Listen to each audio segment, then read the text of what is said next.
عدلیہ میں مداخلت ہے جسٹس اطہر تو پھر آپ کو یہاں نہیں بیٹھنا چاہیے۔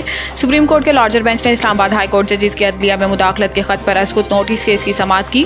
اٹارنی جنرل نے جواب جمع کرانے کے لیے کل تک کا وقت مانگ لیا۔ جسٹس اطہر مین اللہ نے اپنا لکھا ہوا اضافی نوٹ پڑھا کہ وفاقی حکومت ایجنسیاں کنٹرول کرتی ہے، وفاقی حکومت الزامات کا جواب دے، وفاقی حکومت کی اپنی پوزیشن واضح کرنی چاہیے۔ ہائی کورٹ کے ججز نے نشاندہی کی کہ مداخلت کا سلسلہ اب تک جاری ہے، وفاقی حکومت کی ذمہ داری وہ مطمئن کرے، مداخلت نہیں۔ پاکستان بار کونسل کے وکیل نے دلائل دیے کہ 6 ججز کے معاملے پر جوڈیشل تحقیقات چاہتے ہیں، ایک یا ایک سے زیادہ ججوں پر مشتمل جوڈیشل کمیشن بنا کر قصورواروں کو سزا دی جائے۔ جسٹس اطہر مین اللہ نے کہا کہ عوام کو حقیقت بتانے سے خوف زدہ نہیں ہونا چاہیے، ہمیں ملی بھگت کا اعتراف کرنا چاہیے۔ چیف جسٹس نے جواب میں کہا کہ اگر ملی بھگت ہے تو پھر بینچ میں بیٹھنے کا کوئی جواز نہیں۔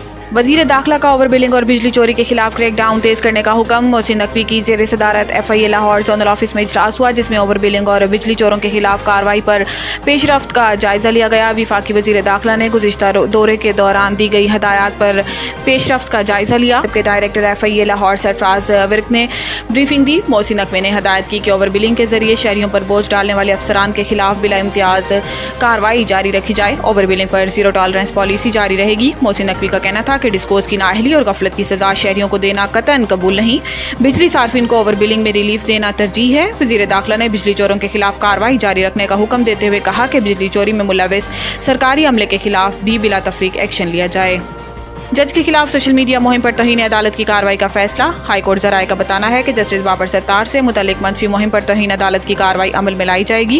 ذرائع نے کہا کہ جسٹس بابر ستار کے خط کو توہین عدالت کیس میں تبدیل کرنے کا فیصلہ کیا، جس کی سماعت کے لیے کل بینچ تشکیل دیے جانے کا امکان ہے۔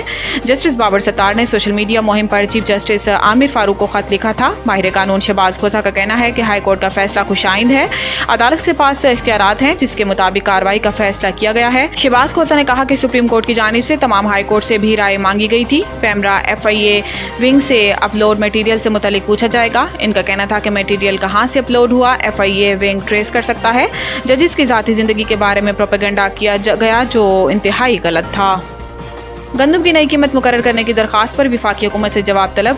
عدالت عالیہ لاہور میں گندم کی نئی قیمت مقرر کرنے کے لیے دائر کی گئی متفرق درخواست پر سماعت جسٹس علی باقر نجفی کی سربراہی میں 2 رکنی بینچ نے کی، جس میں درخواست گزار کے وکیل ایڈوکیٹ بلال احمد کی جانب سے موقف اختیار کیا گیا کہ وفاقی حکومت نے 40 لاکھ میٹرک ٹن گندم ہونے کے باوجود 35 لاکھ ٹن گندم باہر سے درآمد کی۔ ہائی کورٹ میں دائر درخواست میں مزید کہا گیا ہے کہ وفاقی حکومت کے گندم درآمد کرنے سے قومی خزانے کو $1 ارب کا نقصان ہوا۔ حکومت پنجاب نے گندم کی وہی قیمت برقرار رکھی جو گزشتہ سال تھی، جبکہ مہنگائی 20% بڑھ چکی ہے، لیکن کسانوں کا ریٹ نہیں بڑھایا گیا۔ درخواست میں عدالت سے استدعا کی گئی ہے کہ حکومت کو حکم دیا جائے کہ گندم کی نئی قیمت مقرر کرے۔ عدالت وفاقی حکومت سے بھی گندم کے بحران کے حوالے سے رپورٹ طلب کرے۔